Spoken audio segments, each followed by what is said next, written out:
Mon fils a violé la règle la plus importante du lycée et a sauvé 30 vies. La proviseure adjointe m'a appelé à 10h47 un jeudi de novembre. Mon fils, Lucas, avait été placé en retenue conservatoire d'urgence pour avoir violé le protocole 1 lors d'une situation de confinement. Elle a dit, retenue d'urgence, sur un ton qui laissait entendre qu'il avait apporté une arme à l'école ou qu'il était dangereux. J'étais en pleine réunion de service au CHU où je travaille comme cadre de santé, mais j'ai dit à mes collègues que je devais partir immédiatement. Le trajet entre le centre hospitalier et le lycée Victor Hugo a pris 18 minutes dans la circulation de la mi-journée, et j'ai passé chaque seconde à essayer de comprendre ce que signifiait ce fameux « protocole 1 ». Lucas avait 15 ans, il était élève de seconde, toujours au tableau d'honneur, coureur de cross-country, le genre de gamin qui m'appelait encore tous les jours après les cours pour me raconter sa journée. Il ne brisait pas les règles. Et surtout, il ne brisait pas les règles assez importantes pour justifier une intervention policière. Le lycée Victor Hugo s'étendait sur 17 hectares d'anciennes terres agricoles, un campus moderne et tentaculaire construit il y a 5 ans après la démolition de l'ancien établissement. C'était la fierté de la région. Une installation étincelante dotée de systèmes de sécurité de pointe et de protocoles de sûreté avancés. Après la fusillade au lycée de Villeneuve, à 3 heures au nord, qui avait coûté la vie à 11 élèves, notre académie n'avait pas regardé à la dépense, faisant de Victor Hugo l'établissement le plus sûr du département. Chaque entrée était équipée de portiques de sécurité et surveillée par des agents. Chaque salle de classe avait des portes blindées et des vitres par balles. Chaque élève portait un badge avec une puce de localisation. Et chaque trimestre, ils organisaient des exercices de confinement complet, le fameux PPMS, plan particulier de mise en sûreté, dont on disait aux parents qu'ils dépassaient les directives ministérielles. La devise de l'école était littéralement « la sécurité par la vigilance ». C'est ce qui rendait cet appel si confus. Le hall administratif était un chaos total quand je suis arrivé. Des parents étaient regroupés dans la zone d'attente, certains pleuraient, d'autres criaient sur des membres du personnel qui semblaient dépassés et terrifiés. J'ai reconnu quelques visages des réunions parents-profs. La mère de Clara, le mascara coulant sur son visage, le père des jumeaux Diallo qui se disputaient bruyamment avec la secrétaire. À travers les portes vitrées menant à l'aile administrative, je pouvais voir des policiers et ce qui ressemblait à des pompiers se déplacer rapidement entre les bureaux. J'ai eu une boule au ventre. Il ne s'agissait pas seulement de Lucas enfreignant une règle. Quelque chose s'était passé. Quelque chose d'assez grave pour justifier des secours d'urgence et des parents traumatisés. Je me suis frayé un chemin jusqu'à l'accueil et j'ai dit à la réceptionniste que j'étais le père de Lucas. Elle m'a regardé avec une sorte de pitié et a dit que Madame Vasseur, la proviseure adjointe, allait me recevoir immédiatement. Le bureau de Madame Vasseur était petit et encombré, rendu encore plus exigu par la présence de 2 officiers de police debout contre le mur du fond. Elle avait la cinquantaine, les cheveux gris tirés en arrière sévèrement, le genre d'administratrice qui dirigeait les écoles comme des installations militaires. Je l'avais rencontrée une fois lors de la réunion de rentrée de seconde, où elle avait passé 45 minutes à expliquer le règlement intérieur et la politique de tolérance zéro. Elle m'a fait signe de m'asseoir sans me regarder dans les yeux. L'un des officiers, un jeune homme avec les galons de brigadier, s'est présenté comme le brigadier Martin. L'autre officier, une femme plus âgée avec les barrettes de capitaine, était le capitaine Moreau. Ils étaient de la police judiciaire, pas de la police municipale, ce qui signifiait que quoi qu'il se soit passé, c'était assez grave pour dépasser la simple sécurité scolaire.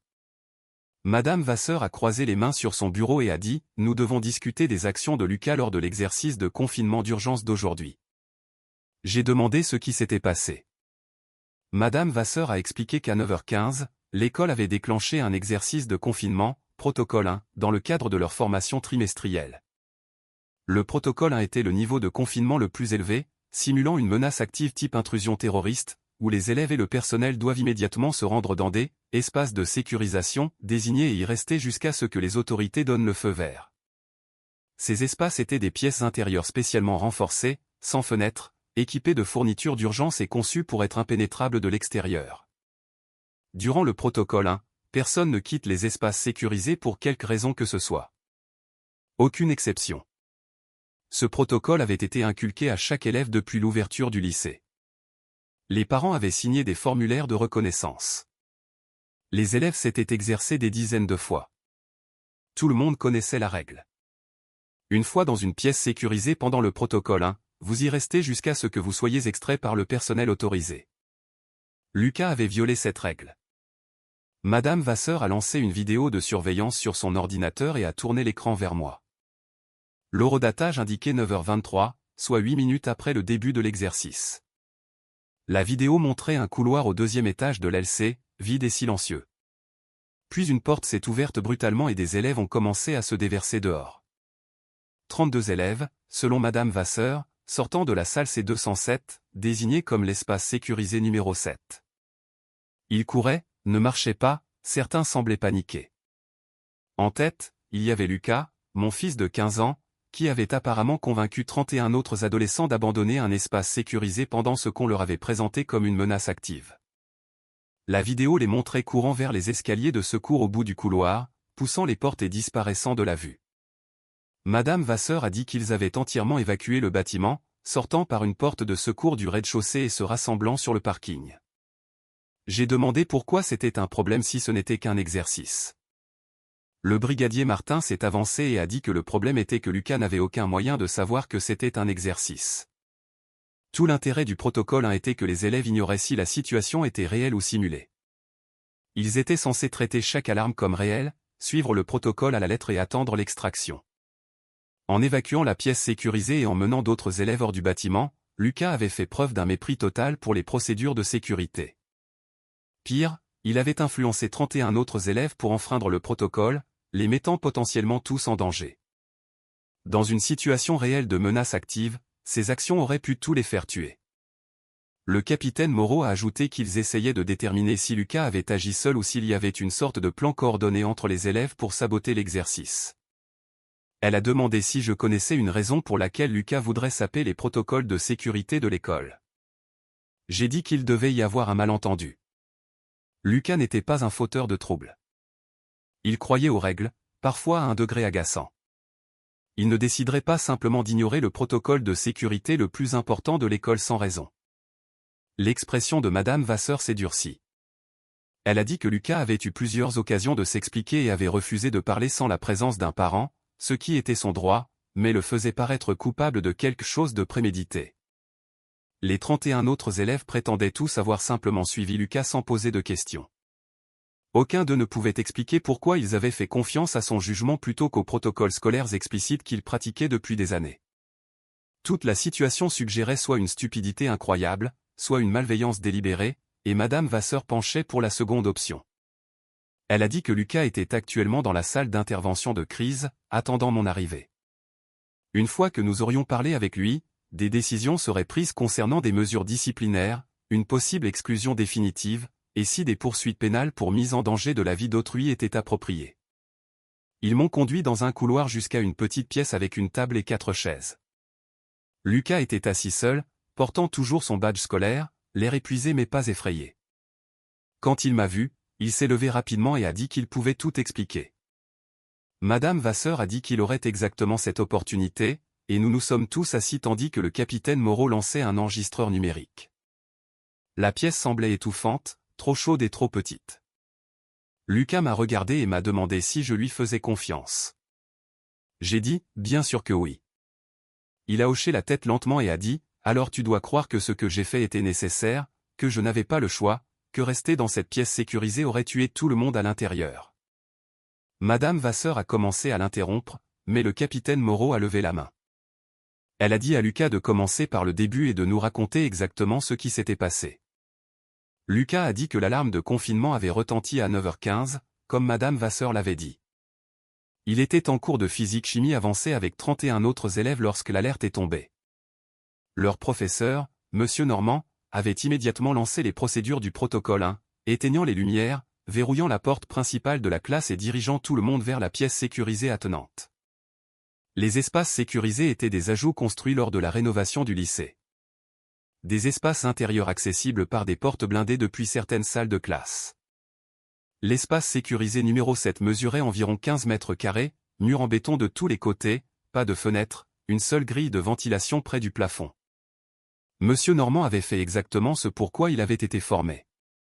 Il avait fait entrer tout le monde en moins de 90 secondes, scellé la porte avec le verrou électronique qui ne pouvait être ouvert que de l'extérieur par la sécurité ou les secours, et avait dit à tout le monde de s'asseoir calmement contre les murs et d'attendre.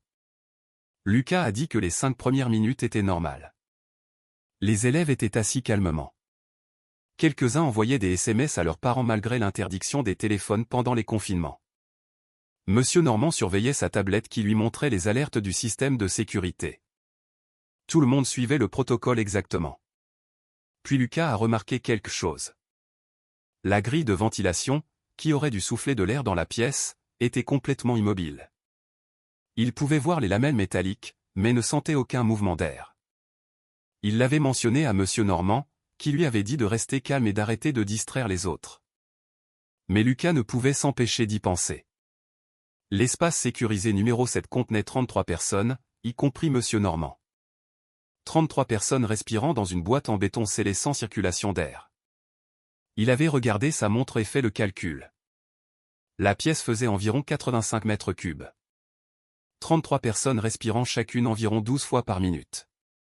Combien de temps avant que les niveaux d'oxygène ne deviennent dangereux? Il a dit qu'il avait essayé de rester calme, de faire confiance au fait que le système était bien conçu. Mais après 2 minutes de plus, il a remarqué que les gens avaient chaud. Les élèves s'éventaient. Quelqu'un s'est plaint de vertige. Monsieur Normand a dit que c'était juste de l'anxiété et de pratiquer des exercices de respiration profonde, ce qui, Lucas l'a réalisé, était le pire conseil possible si l'oxygène était déjà limité. Il a regardé à nouveau la grille de ventilation et n'a vu aucun mouvement, aucune indication que le système fonctionnait. Il s'est levé et a dit à Monsieur Normand qu'il y avait un problème avec l'air. Monsieur Normand lui a dit sèchement de s'asseoir et d'arrêter de créer la panique. Mais une autre fille, Léa Diallo, a dit qu'elle avait l'impression de ne pas pouvoir respirer correctement. Un garçon nommé Thomas Chen a commencé à dire qu'il avait mal à la tête. Soudain, 3 autres élèves se plaignaient de vertige et de nausées. La température dans la pièce montait visiblement. Quelque chose n'allait vraiment pas. Lucas a dit qu'il était allé à la porte et avait essayé la poignée. Verrouillée de l'extérieur, exactement comme prévu. Il avait frappé et crié, mais aucune réponse. Le protocole signifiait que les couloirs étaient complètement vides. Tout le monde était enfermé dans des pièces sécurisées ou évacuées. Personne ne viendrait vérifier leur état. Il s'était tourné vers Monsieur Normand et avait dit qu'il devait sortir, que le système de ventilation ne fonctionnait pas, que les gens montraient des signes de privation d'oxygène. Monsieur Normand avait répondu que le protocole était absolu. En aucune circonstance il n'était autorisé à quitter la pièce sécurisée. Même si les élèves paniquaient, même s'ils se sentaient mal à l'aise, le protocole existait pour sauver des vies. Le violer pourrait entraîner son licenciement et l'exclusion définitive de tout élève impliqué. Il avait ordonné à Lucas de s'asseoir immédiatement. Au lieu de cela, Lucas avait sorti son téléphone, qu'il avait passé en douce malgré l'interdiction car il aimait écouter de la musique en rentrant chez lui en courant. Madame Vasseur a interrompu l'histoire de Lucas pour dire que les téléphones étaient strictement interdits pendant les confinements pour exactement cette raison, des élèves prenant des décisions non autorisées au lieu de suivre les figures d'autorité formées. Lucas l'a regardé avec une expression que je n'avais jamais vue sur son visage auparavant, une froideur d'adulte. Il a dit que s'il avait suivi cette règle, 33 personnes seraient mortes à l'heure qu'il est. Le visage de Madame Vasseur est devenu écarlate. Mais le capitaine Moreau a dit à Lucas de continuer. Il a dit qu'il avait cherché sur son téléphone les symptômes de l'empoisonnement au dioxyde de carbone et de la privation d'oxygène, vertige, nausées, maux de tête, rythme cardiaque élevé, confusion. De nombreux élèves présentaient ces symptômes, et ils n'étaient dans la pièce que depuis 8 minutes.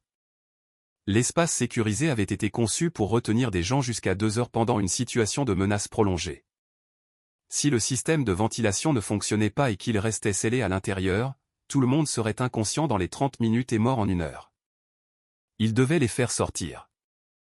Il avait expliqué cela à Monsieur Normand, lui montrant les résultats de recherche sur son téléphone, pointant du doigt les élèves qui étaient clairement en détresse. Monsieur Normand avait hésité.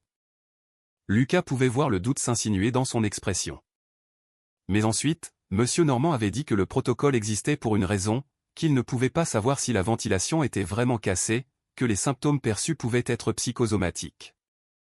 Et que quitter la pièce sécurisée pendant le protocole violait la règle de sécurité la plus fondamentale du lycée Victor Hugo. S'il sortait et qu'il y avait une menace réelle dans le bâtiment, ils pourraient tous mourir. S'il restait et que Lucas avait tort au sujet de la ventilation, il serait juste mal à l'aise pendant 1 heure. Le choix serait été de rester. Lucas avait alors réalisé que Monsieur Normand allait laisser tout le monde étouffer parce qu'il avait plus peur d'enfreindre les règles que de voir des gens mourir. C'est à ce moment-là que Lucas a pris sa décision. Il est monté sur une chaise et a examiné le verrou électronique de la porte. C'était un système magnétique qui nécessitait un code d'accès de l'extérieur, mais il avait aussi un mécanisme de déverrouillage d'urgence en cas d'incendie ou de panne de courant. Le mécanisme était caché derrière un petit panneau près du haut du cadre de la porte, accessible seulement si on savait où regarder. Lucas le savait parce qu'il avait aidé son oncle à installer des systèmes similaires dans des bâtiments commerciaux pendant ses jobs d'été. Il avait fait sauter le panneau, trouvé le levier de déverrouillage manuel et l'avait tiré. Le joint magnétique s'était désengagé avec un clic sonore. Monsieur Normand lui avait crié d'arrêter, mais Lucas avait déjà poussé la porte. L'air frais s'était engouffré dans la pièce sécurisée immédiatement. La différence de température était choquante. La pièce était devenue au moins 8 degrés plus chaude que le couloir. Les élèves près de la porte avaient halté de soulagement alors que l'air plus frais frappait leur visage. Lucas a dit « Monsieur Normand m'a attrapé le bras et a essayé de me tirer à l'intérieur, disant que nous allions tous être virés pour ça. » Lucas avait regardé les autres élèves, voyant combien étaient pâles et en sueur, comment certains tenaient à peine debout. Il avait croisé le regard de Léa Diallo et lui avait demandé si elle lui faisait confiance. Elle avait hoché la tête immédiatement. Il avait demandé qui d'autre voulait rester dans une pièce sans circulation d'air plutôt que d'évacuer vers la sécurité. Chaque élève s'était dirigé vers la porte. Monsieur Normand avait été confronté à un choix, rester seul dans l'espace sécurisé ou suivre ses élèves. Il avait choisi de suivre, mais il avait proclamé haut et fort qu'ils violaient tous le protocole et feraient face à de graves conséquences. Lucas les avait conduits dans le couloir vers les escaliers de secours à toute vitesse, sachant que chaque seconde comptait si sa théorie sur les niveaux d'oxygène était correcte. Ils avaient atteint le rez-de-chaussée et étaient sortis par une porte de secours qui avait déclenché des alarmes dans tout le bâtiment. Au moment où ils sont arrivés dehors, Lucas a dit qu'au moins 6 élèves s'étaient effondrés sur l'herbe, haletant et pleurant. Léa avait vomi. Le nez de Thomas Chen avait commencé à saigner, ce que Lucas savait être un symptôme de grave privation d'oxygène. D'autres étaient confus et désorientés. Monsieur Normand avait immédiatement appelé la sécurité, signalant que des élèves avaient violé le protocole 1 et évacué sans autorisation. En 3 minutes, l'équipe de sécurité de l'école était arrivée avec Madame Vasseur et ils avaient tous été parqués sur le parking. Lucas avait essayé d'expliquer le problème de ventilation, mais personne ne voulait écouter. Madame Vasseur hurlait à propos des violations de protocole et comment ils avaient compromis l'exercice entier.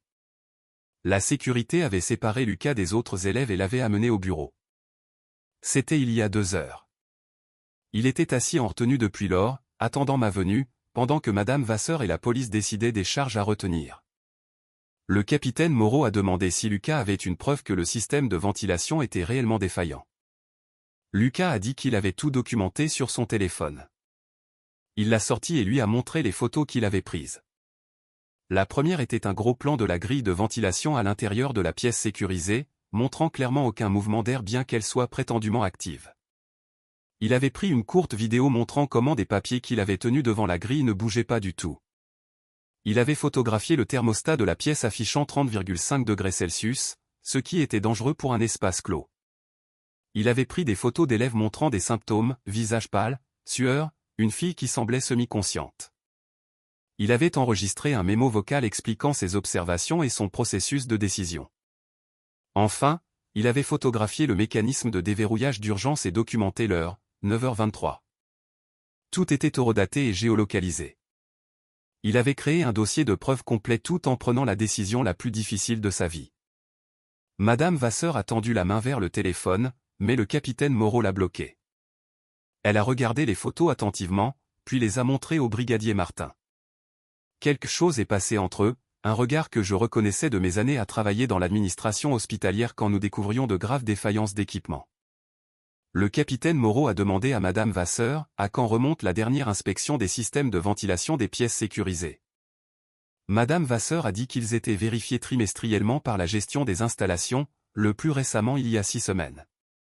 Le capitaine Moreau a demandé à voir ses dossiers d'inspection immédiatement. Madame Vasseur a appelé son assistante et a demandé les fichiers. Pendant que nous attendions, la tension dans la pièce était suffocante. Lucas restait très calme, regardant ses mains. Je commençais à comprendre ce qu'il avait fait et pourquoi, et je commençais à être en colère contre la façon dont il avait été traité pour avoir potentiellement sauvé des vies. L'assistante a apporté une tablette avec les dossiers numériques affichés. Madame Vasseur l'a tendue au capitaine Moreau, qui a fait défiler les journaux d'inspection. Son expression s'est assombrie. Elle a tourné la tablette vers le brigadier Martin et a pointé quelque chose du doigt. Il a marmonné un juron. Le capitaine Moreau a regardé Madame Vasseur et lui a demandé d'expliquer pourquoi les registres d'inspection pour l'espace sécurisé numéro 7 montraient que le système de ventilation avait été marqué non fonctionnel il y a 6 semaines avec une note indiquant que les réparations étaient programmées mais pas encore terminées. Le visage de Madame Vasseur est devenu blême. Elle a pris la tablette et l'a fixée comme si les mots allaient changer si elle regardait assez longtemps. Puis elle a dit, « Il doit y avoir une erreur, je n'ai jamais été informé de problème de ventilation. » Les espaces sécurisés avec des pannes d'équipement auraient été mis hors service immédiatement. Le capitaine Moreau a demandé qui était responsable de l'examen de ces rapports d'inspection et de l'autorisation des réparations. Madame Vasseur a dit que ce serait le directeur des services techniques, Gérard Ramon, qui rapportait directement à la proviseure, Madame Delorme. Mais elle a insisté sur le fait que tout problème de sécurité dans une pièce sécurisée aurait été remonté immédiatement par les voies appropriées. Il était impossible qu'un système de ventilation cassé ait été laissé sans réparation pendant 6 semaines, surtout pas pendant la saison des exercices. Le capitaine Moreau a demandé où était Gérard Ramon en ce moment. Madame Vasseur a appelé le service de maintenance. Après une longue conversation, où son expression est passée de confuse à horrifiée, elle a raccroché et a dit que Gérard s'était porté pâle ce matin. Il n'était pas venu travailler depuis 3 jours. Son équipe a dit qu'il semblait extrêmement stressé ces derniers temps, mais ne voulait pas dire pourquoi. Le capitaine Moreau et le brigadier Martin ont échangé un autre regard. Le capitaine Moreau a dit qu'il devait parler à la proviseure Madame Delorme immédiatement et voir toute la documentation liée à la maintenance des espaces sécurisés et au calendrier de réparation. Le bureau de Madame Delorme était au 3e étage, mais elle est arrivée dans les 5 minutes suivant sa convocation, légèrement essoufflée d'avoir couru. Elle était au début de la quarantaine, toujours impeccablement habillée, le genre d'administratrice qui avait bâti sa réputation sur la gestion de l'école la plus sûre de la région. Elle avait reçu des prix pour les protocoles de sécurité du lycée. Elle avait été présentée dans des revues pédagogiques. Les parents l'adoraient parce qu'elle promettait que leurs enfants seraient protégés à tout prix. Elle s'est assise au bureau de Madame Vasseur et a demandé ce qui était si urgent. Le capitaine Moreau lui a montré les registres d'inspection de l'espace sécurisé numéro 7. L'expression confiante de Madame Delorme s'est effondrée instantanément. Elle a dit que cela ne pouvait pas être exact, qu'elle examinait personnellement tous les rapports d'inspection de sécurité, qu'un système de ventilation non fonctionnel dans une pièce sécurisée aurait été sa priorité absolue. Elle a sorti sa propre tablette et a accédé à la base de données de maintenance de l'école. Après plusieurs minutes de défilement et de recoupement, la proviseure a dit quelque chose qui m'a glacé le sang. Les registres d'inspection dans la base de données officielle montraient le système de ventilation de la salle numéro 7 comme entièrement fonctionnel. Dernière inspection il y a 6 semaines, aucun problème noté. Mais les registres que le capitaine Moreau venait de lui montrer provenaient d'un système séparé, ce qui ressemblait au journal personnel de Gérard Ramon qui documentait l'état réel de l'équipement par rapport à ce qui était rapporté officiellement.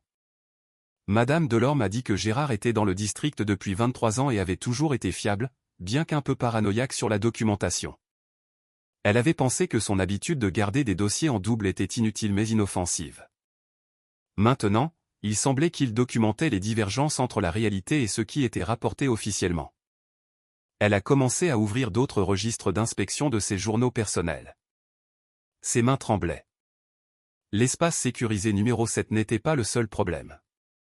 Les journaux de Gérard montraient que 9 des 12 espaces sécurisés de l'école avaient des problèmes de ventilation allant d'un débit d'air réduit à une panne complète du système. 3 salles avaient des mécanismes de déverrouillage d'urgence défectueux. 2 avaient des verrous électroniques qui échouaient parfois à se désengager. Plusieurs avaient été marqués pour réparation urgente il y a plus de 4 mois. Aucune des réparations n'avait été effectuée, mais la base de données officielle, celle que la proviseure et le conseil d'administration examinaient, montrait tous les systèmes comme entièrement fonctionnels et régulièrement entretenus. Quelqu'un avait falsifié les registres d'inspection. Quelqu'un avait menti sur la sécurité des systèmes même qui étaient censés protéger les élèves lors des scénarios les plus dangereux imaginables. Madame Delorme avait l'air d'aller vomir. Elle a demandé à Madame Vasseur d'avoir Gérard Ramon au téléphone immédiatement. Qu'il soit malade ou non, ils avaient besoin de réponses maintenant. Gérard ne répondait ni sur son portable ni sur son fixe. Madame Vasseur a appelé son contact d'urgence, sa fille, qui a dit qu'elle n'avait pas eu de nouvelles de son père depuis 2 jours et commençait à s'inquiéter. Elle a dit qu'il agissait bizarrement depuis des mois, stressé et paranoïaque, mentionnant des problèmes au travail dont il ne pouvait pas parler. L'approviseur s'est levé et a dit qu'il devait vérifier physiquement chaque espace sécurisé du bâtiment tout de suite. Le capitaine Moreau a accepté et a dit que ses officiers allaient aider. Madame Vasseur a fait une annonce par l'interphone indiquant que l'exercice de confinement était officiellement terminé et que tous les élèves devaient retourner à leur emploi du temps normal. Puis elle, Madame Delorme, le capitaine Moreau, le brigadier Martin et une équipe de sécurité ont commencé à visiter systématiquement chaque espace sécurisé. On nous a dit, à Lucas et moi, d'attendre dans le bureau de Madame Vasseur. Un officier est resté avec nous, ne nous gardant pas tout à fait, mais ne nous faisant pas tout à fait confiance pour rester sur place non plus. 30 minutes plus tard, ils sont revenus. Le visage de Madame Delorme était cendré. Le capitaine Moreau avait l'air sombrement satisfaite, comme si elle avait confirmé quelque chose qu'elle soupçonnait. Madame Vasseur s'est assise lourdement et a mis sa tête dans ses mains. Le brigadier Martin était au téléphone, appelant des unités supplémentaires. Le capitaine Moreau a expliqué ce qu'ils avaient trouvé. 9 espaces sécurisés avaient des systèmes de ventilation qui étaient soit complètement non fonctionnels, soit fonctionnant à une capacité dangereusement réduite. 3 avaient des mécanismes de déverrouillage d'urgence coincés ou cassés.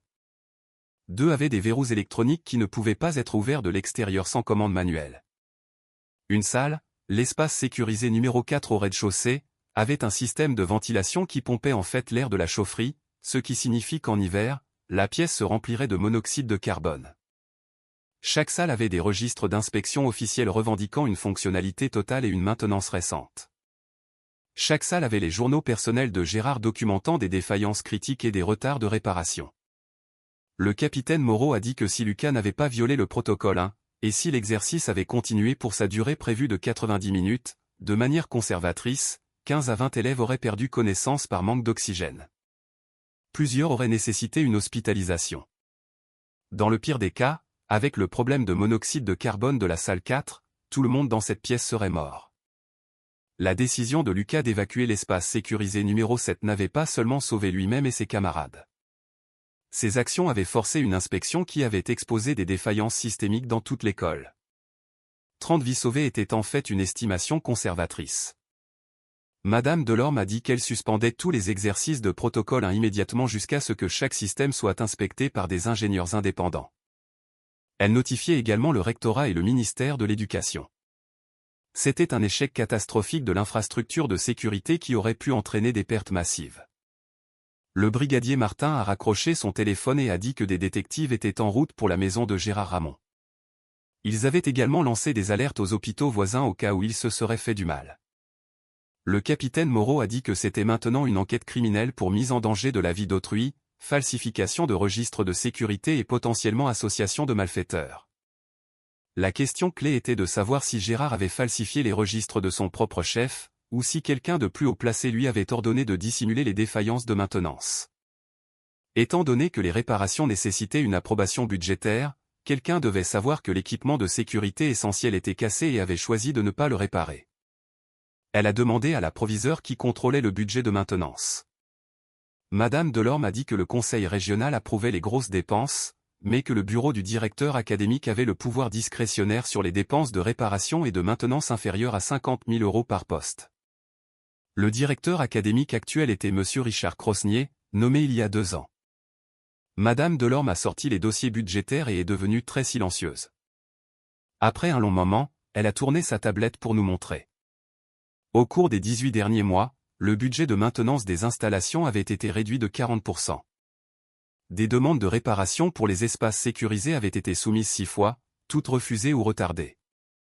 Pendant ce temps, le budget pour l'équipement de sécurité et le personnel avait augmenté de 60%.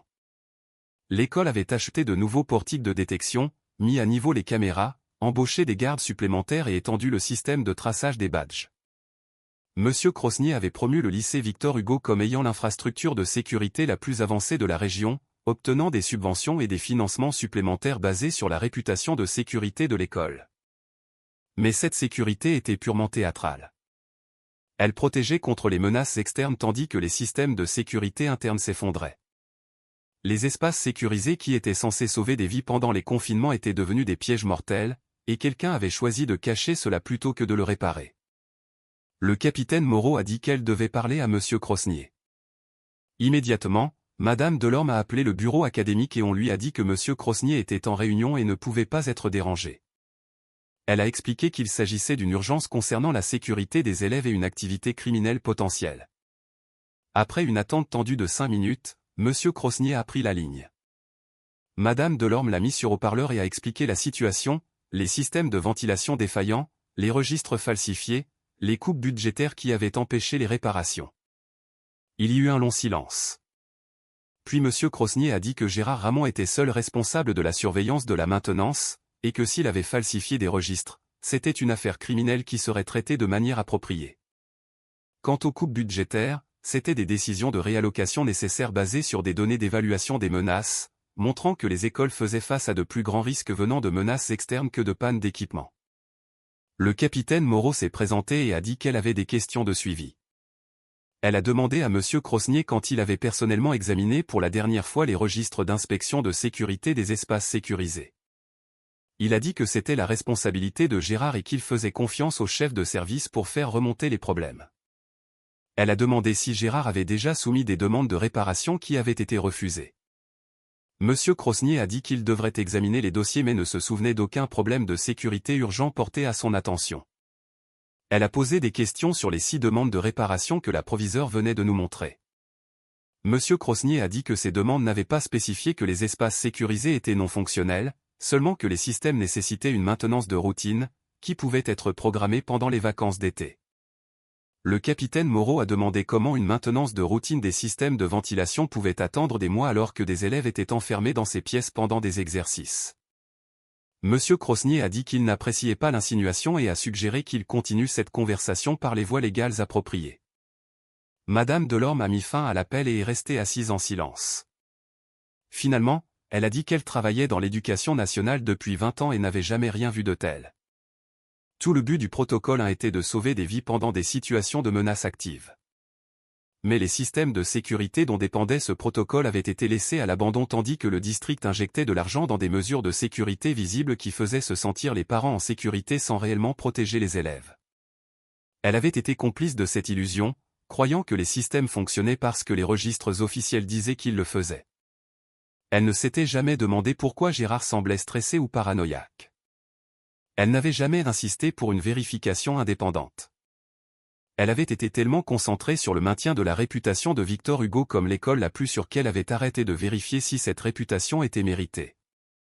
Sans la décision de Lucas de violer le protocole, ils auraient pu découvrir le problème lors d'une véritable urgence où 30 élèves seraient morts dans des espaces censés les protéger. Madame Vasseur a parlé pour la première fois en 20 minutes. Elle a dit que la retenue de Lucas était immédiatement annulée et qu'elle s'excusait formellement pour la façon dont il avait été traité. Elle a dit que si elle l'avait écouté au lieu de défendre le protocole par réflexe, ils auraient découvert la panne de ventilation des heures plus tôt.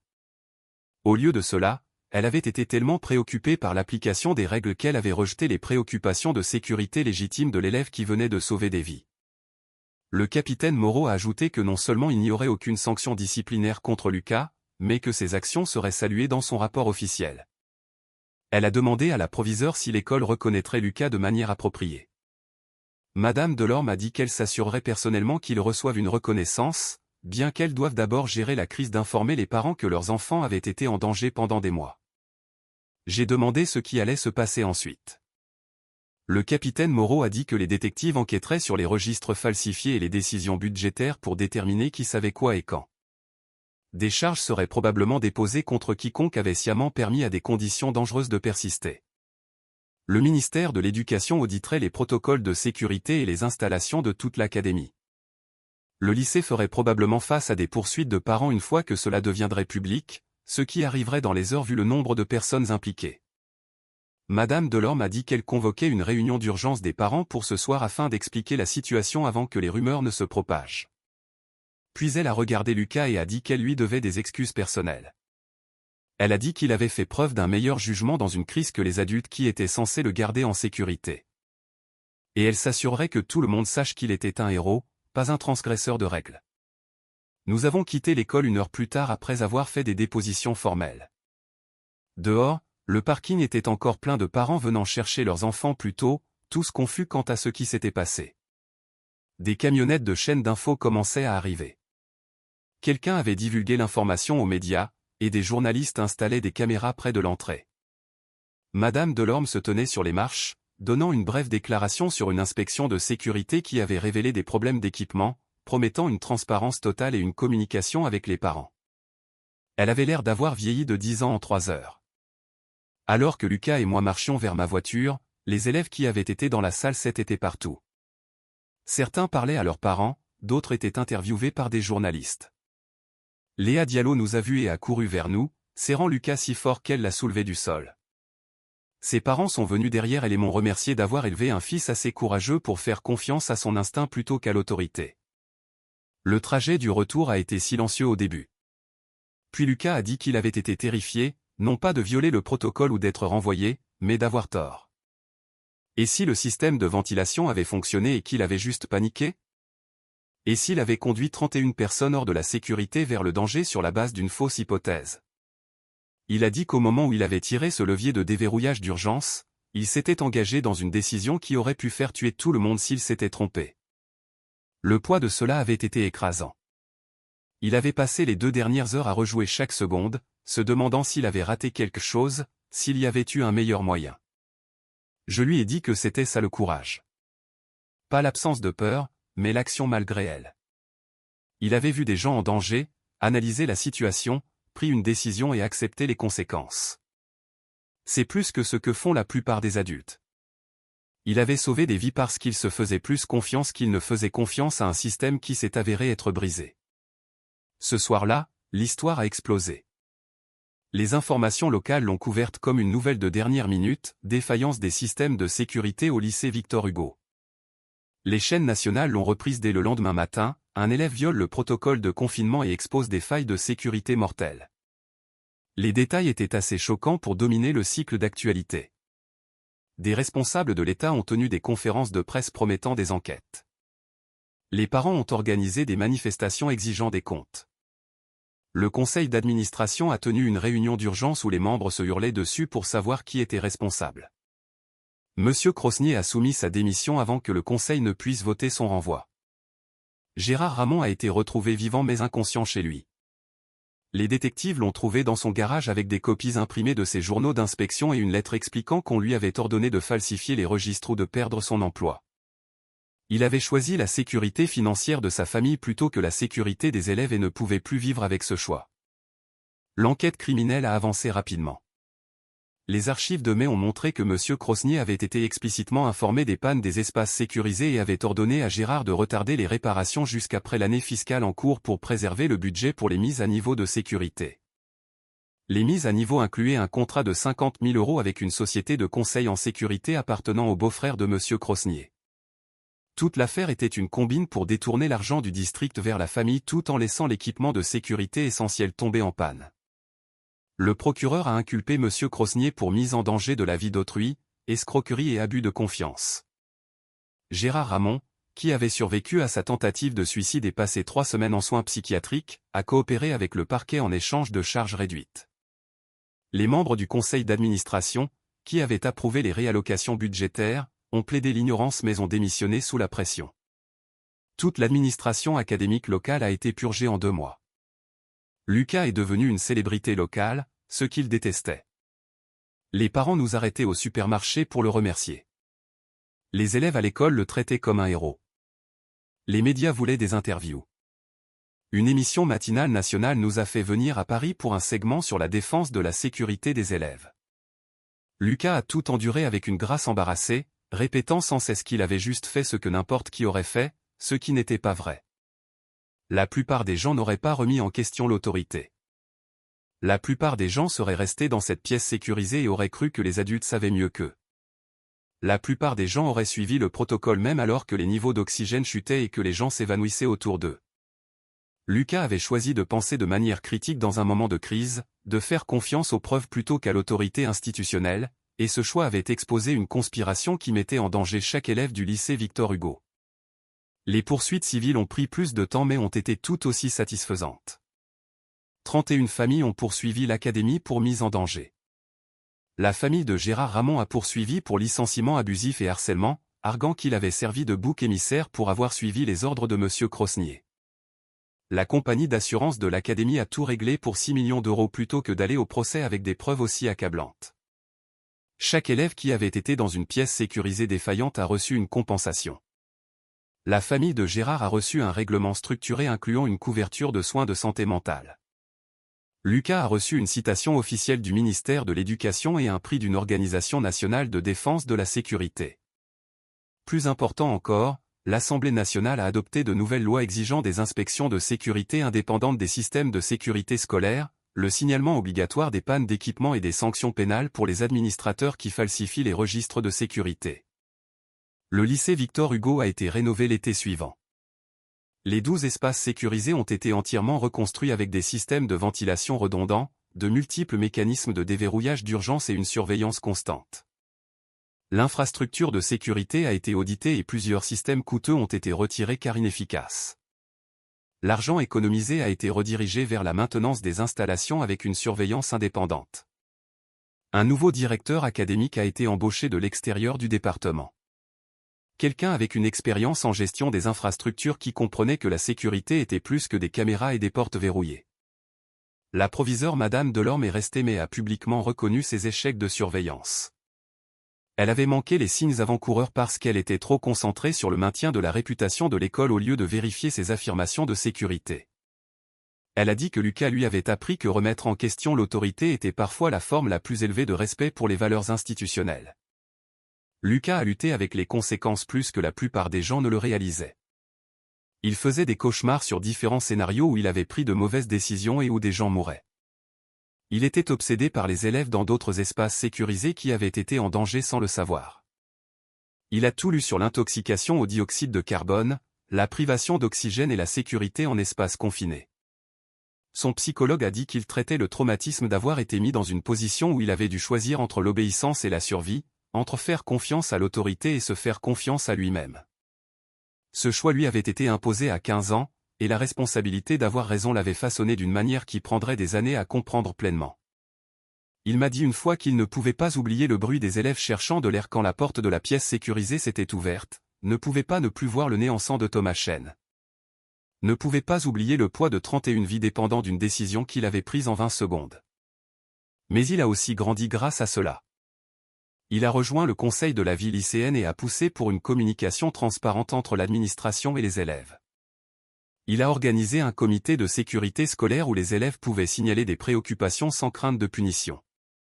Il est devenu un défenseur de la voix des jeunes dans les décisions politiques, arguant que les élèves qui vivaient au sein des systèmes voyaient souvent des problèmes que les administrateurs manquaient. Il a donné des discours dans d'autres écoles sur la confiance dans les preuves plutôt que dans l'autorité et l'importance de la pensée critique pendant les urgences. En terminale, les grandes écoles le recrutaient, non pas malgré l'incident, mais à cause de lui. Sciences Po le voulait pour son programme d'affaires publiques. L'école centrale lui offrait une bourse complète pour l'ingénierie avec un accent sur les systèmes de sécurité. L'école polytechnique l'a invité à rejoindre une équipe de recherche développant de meilleurs protocoles d'urgence. Il a choisi Polytechnique, disant qu'il voulait construire de meilleurs systèmes pour qu'aucun autre gamin n'ait à faire le choix qu'il avait fait. 3 ans plus tard, j'ai assisté à la présentation de Lucas à l'école sur la conception de systèmes de sécurité infaillibles pour les écoles. Il avait passé un stage d'été à analyser les protocoles de confinement dans 40 départements et avait trouvé des problèmes systémiques similaires à ceux de Victor Hugo.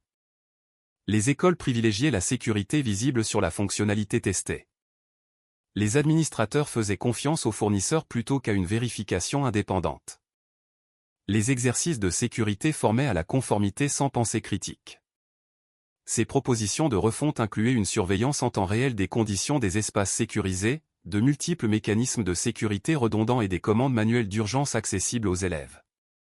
La présentation s'est terminée par des témoignages vidéo d'élèves qui avaient été dans la salle 7 ce jour-là. Tous s'épanouissant maintenant malgré le traumatisme, tous créditant Lucas de leur avoir sauvé la vie.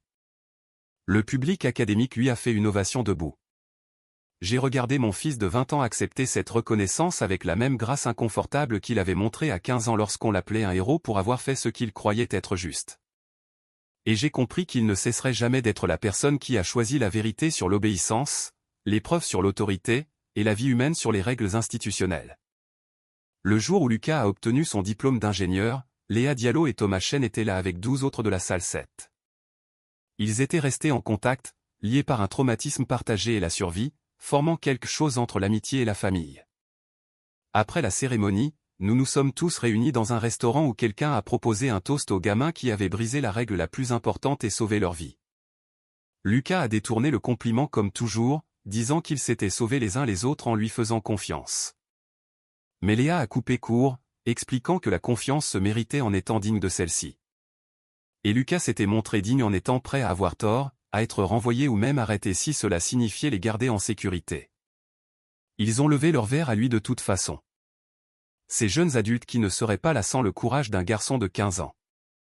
J'ai levé mon verre aussi, plus fier que je ne l'avais jamais été de mon fils.